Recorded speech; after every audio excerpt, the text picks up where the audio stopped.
Hey guys, it's me Seren, back with another video. So this video is going to be on the extremely untimely passing of John Singleton, which I feel like April was such a weird fucking month. Like April started off really weird with a death, and it has sort of ended with a death, and a lot of shit happened in between as well. Some good things, but like a lot of like fuckery happened, and it sort of capped off with the death of John Singleton, who was only 51 years old, still really young, absolutely still had many movies left in him, absolutely still had many television shows left in him. Um, so I just feel like April was weird, and this um, untimely death really like hit me, like it really did. A lot of you guys know that I love Robert Townsend. He's one of my all-time favorite directors. I also love John Singleton. He's probably maybe like my second favorite after Robert Townsend. You guys know I have sort of a love-hate relationship with Spike Lee. So for me personally, like Robert Townsend and John Singleton were like my go-tos. Like his first movie fresh out the gate at the age of 23 years old was Boys in the Hood, which is just like a classic. Everybody knows that movie. You guys know I don't really like care for awards like that, but it is like relevant. It was nominated for Best Director and for Best Picture, making him the youngest director ever to be nominated for the Best Director Oscar, a record that still has not been touched to this day. He was nominated at the age of 23, and he was only, I believe, the second Black director to be nominated as well. And so he just came out the gate with this movie, Boys in the Hood, that pretty much, it launched Ice Cube's acting career. Was his first film. Previously, he had only, been known as a rapper, as a member of NWA. And now, as we all know, he's done like barbershops and like Are We There Yet? And like he's like a whole actor. It launched the career of Morris Chestnut. It launched the career of Nia Long. Launched the career of Cuba Gooding Jr., who also like went on to become an Oscar winner. He did and then he started at the gate so strong, and then he just continued, like Poetic Justice, which people love, which launched the career of Janet Jackson as an adult actress in films. Everybody had previously known her as like a child actress, and then as a singer and a dancer. So Poetic Justice proved that like as an adult actress, like Janet had some acting chops. Regina King, that was Regina King's first film. Well, I think Boys in the Hood was Regina King's like first film. He like launched Regina King's career. Like he launched so many careers. Higher Learning, which is my fucking movie, which was Tyra Banks' first acting role and really was the first main leading role for Omar Epps. Like all these people, he cast Taraji P. Henson in Baby Boy, which was her first lead role. She had been in 3 movies previous to that, like cameos, but she could not get cast in a movie because Hollywood did not believe in her. They did not understand what she was doing. John Singleton cast Taraji P. Henson in Baby Boy, and then again in Hustle and Flow. Like, he gave her a chance when nobody else believed in her and, like, launched her career, right?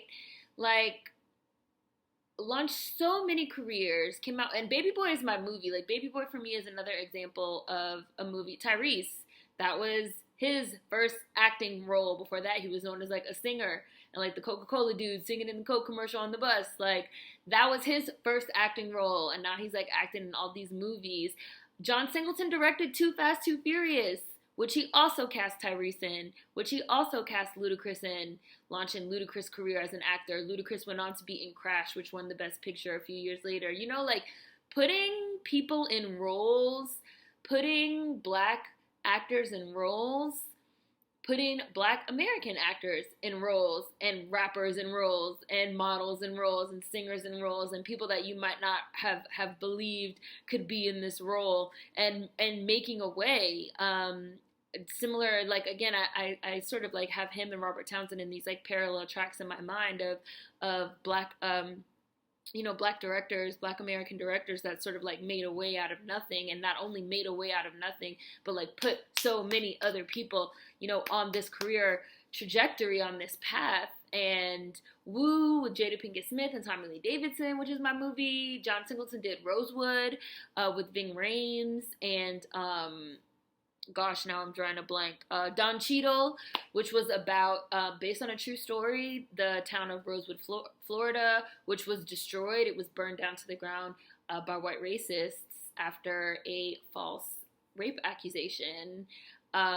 He made a movie about that, right? Like some real ass shit. Like, again, he made a movie about higher learning, which talked about the college experience for Black students and Black athletes at predominantly white institutions. And if you haven't seen Higher Learning, you have to watch it. If you haven't seen Rosewood, you absolutely have to watch it.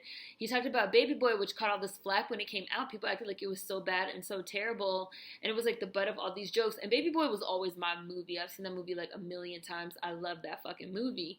And I remember being like, no, this is a good movie that's talking about like some real shit, especially as it pertains to like, you know, black relationships and a lot of like issues that we have, and discussing it, and then at the same time also showing us an example of Black love with Melvin and Juanita that is not toxic, that is not like all fucked up, you know. That's and they're also meant to be like a little bit of older people as well, like seeing that. So, and I just love Baby Boy, and I love Taraji, and I really like Tyrese as an actor as well. I think he's a great actor. And you guys know I just love Taraji. So the fact that he put Taraji on is just like incredible. The fact that he put like Regina King on is just incredible. Like, he's put so many people on. And his death, and especially so young and only 51 years old, when I feel like for sure, like, I know here's somebody that had more movies in him. Taraji P. Henson put on Instagram that they were planning on working on a movie about Emmett Till's life. He had more films in him, and he was like such a brilliantly fearless filmmaker that basically was like, these are the movies that I want to make. These are the stories that I want to tell. I want to talk about this, you know, our culture, our experience, our cities, our lives, and nobody's going to tell me not to. And it got me also thinking to my beginning of the year video where we talked about legacy, which was also directly related to movies and entertainment and media. When someone asked me like, what's going to be the legacy,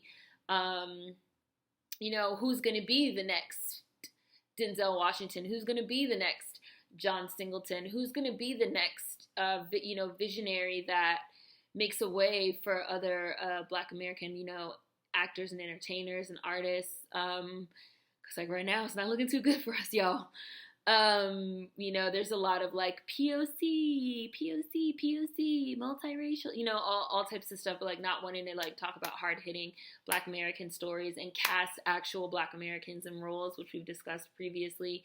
And so this death just really like feels like a loss, like a light has gone out, like just a crushing blow to our culture. And I mean, obviously his films and his work will live on, but it's like it's a hard one. It's a tough one to really think about, and it does continue to bear in mind the question of like, who's going to pick up the mantle? You know, it's something that we should really be thinking and talking about. Everybody idolizes, you know, the 90s, let's say, a lot of these films that came out in the mid to late 90s, early 2000s, the music of the time, the clothes of the time, the TV shows of the time. You know, we're doing all these reboots and remakes, which I'm going to film another full video on nostalgia, because we had a really interesting conversation about it on Instagram recently. But the reboots and the remakes and the this and the that, but it's just like, as the people that made those originals get into their, you know, 50s and 60s and older, like, what's going to be the new next wave for us?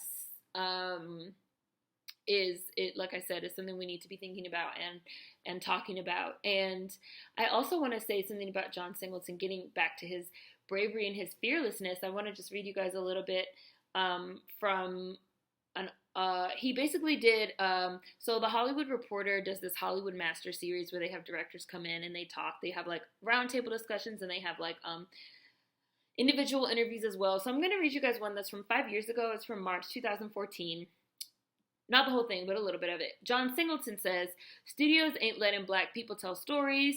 Unveils, Tupac, I always pronounce this wrong, Biopic, whatever. plans.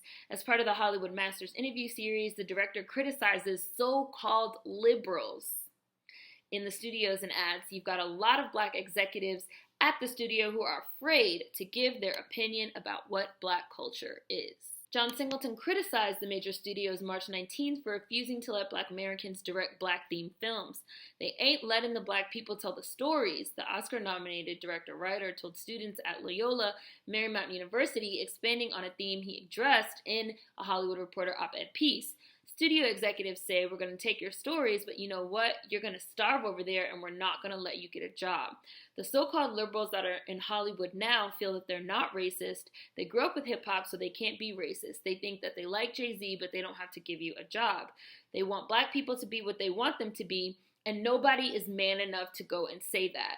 They want black people to be who they want them to be as opposed to what they are. The black films now, the so-called black films now, they're great. They're great films, but they're just product. They're not moving the bar forward creatively. When you try to make it homogenized, when you try to appeal to everybody, then you don't have anything that is special.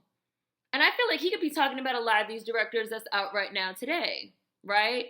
That's like, well, I want to make a movie for everybody. I want to, a woman of color, a person of color. Like, y'all are not trying to make black stories, movies. You're not. You're trying to be mainstream and appeal to people and make money. Capitalism. You're not creating art. And John Singleton was calling these people out 5 years ago, and he was even calling out other black people in Hollywood as well. You've got a lot of black executives at the studio who are afraid to give their opinion about what black culture is, Singleton maintained. There's a whole lot of black people who work in studios that don't need to be there because they won't do anything. If I give them the best thing possible on black American culture, they're scared to give it to somebody higher up because they'd be like, whoa, there's no Stephanie Alaines, he said, referring to the producer and former Columbia exec who backed his debut. Maybe her name is Stephanie Allen and I'm pronouncing that wrong, my apologies.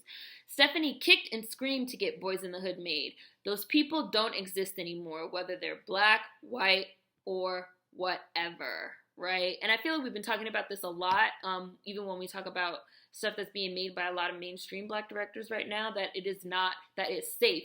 It's homogenized.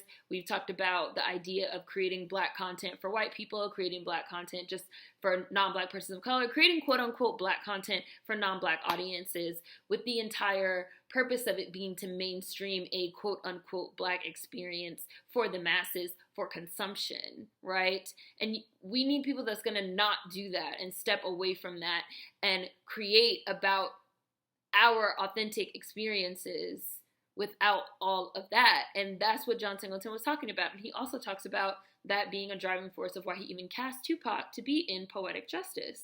I met Tupac through Queen Latifah in New York at this party that we were at a place downtown called Big City Diner. We were just partying, having a good time, just casually. Then I saw him again at the Beverly Center. He was there in LA. He was walking around, talking to girls at the mall. This was before Juice came out. Then I saw him do his first interview on BET. He declared war on Black Hollywood. Not Hollywood itself, but Black Hollywood. He was like, fuck Spike Lee, F Eddie Murphy, F Quincy Jones, F all these fake ass people. They're gonna see a new dude out here. I'm gonna come hard. And I was like, I wanna work with him. That's how Tupac even ended up in Poetic Justice. And it's very just like a bit of a mind fuck to me.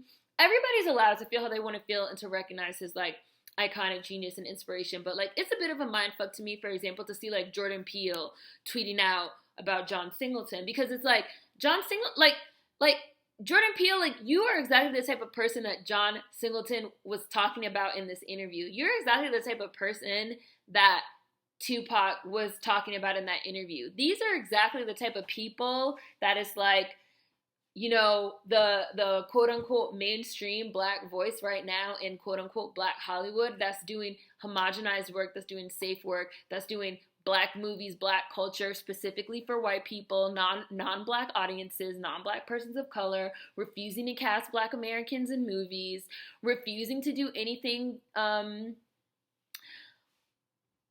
rebellious or radical. And this is somebody that spoke out very publicly and prominently against that type of thing. And it's just very interesting to see people that make that type of work but they know all the right things to say and they know all the buzzwords, and they kind of sort of fall in line because this, sort of seminal director has passed away. Again, not to like begrudge anybody, being able to give their condolences, because that's absolutely not what I'm trying to do. But it's just like everybody knows the right thing to say, but like nobody is actually doing the right thing. Nobody's actually doing the right thing. I had an interaction with someone on Instagram that I actually recorded a brief podcast about this situation that's going to be going up soon. I have a Patreon podcast for anybody that doesn't know.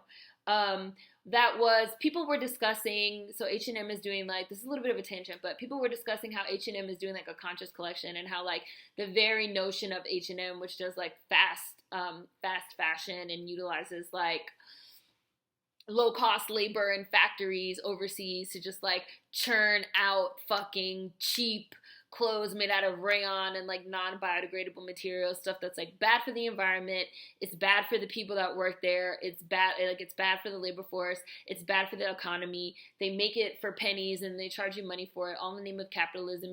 How can we get the most, how can we squeeze the most out of this for nothing? How can we, pay people nothing, make the clothes for free, make the clothes cheap, make them shitty quality, and then charge you, and then like turn around and do it again next week because it's fast fashion, creating waste in a world that already has too much waste and is struggling with, issues with the atmosphere and the pollution and the fossil fuels, So this conscious collection, people were saying like this conscious collection is more or less bullshit because like, number one, regardless of the fact that it's made using quote-unquote ethical practices and sustainable fabrics, it's still being made using the capitalist fast fashion model, which is cheap labor, factory work, crank out a bunch of shit for you to eventually throw away, which goes against the whole concept of ethical fashion. You guys know I'm into fashion. I'm into like trying to be more ethical, intentional, sustainable in my way of living wherever I can. So I got into a conversation with someone where I was like, I absolutely agree that H&M's business model is wholly unethical, not sustainable, completely capitalist bullshit business model. And this like drive with this conscious collection is meant to sort of see that there's a niche. People want to get their fashion more ethically, more sustainably, but they're not sure how. Or the stuff that's out there right now exists at a price point that's like way above what anybody can reach. Because like the ethically and sustainably made clothes be expensive as fuck. Like, trust me when I tell you. I was like, so how do we find a middle ground where people can live ethically and sustainably at a price point they can afford, that doesn't further play into a capitalist system? And H&M is also known for racism as well. So I was like, and also the issues with racism are compounded by this. So we're having a conversation about like ethical sustainability in fashion. Somebody wrote me back and was just like, in capitalism. I was like, hashtag in capitalism. But while we're in the middle of having what is a really interesting conversation, here comes somebody jumping in the middle of our conversation that was like, don't you remember the H&M coolest monkey in the jungle debate? Like, why are you going so hard for H&M? I was like, we're not even talking about H&M. We're talking about ethical and sustainable practices at an affordable price point, because that's what H&M is saying they offer with this collection, and people want it. So how do we find a way to do that without relying on low-cost factory slave labor and racist-ass H&M and their questionable business practices? I was like, that doesn't make anybody cape in for H&M or anything like that. People know the right things to say. They know the right words to say. I bet you that person will quote unquote call themselves woke, this, that, and a third. But ultimately, they're not driving conversation forward. They're not driving solutions forward. They're not thinking critically. They just like spout at the mouth the right words and the right things to say. Everybody's going to say certain things about John Singleton passing, but nobody's going to actually get on board with his more radical ideas and practices about Black Hollywood, about Black filmmaking, about ideas.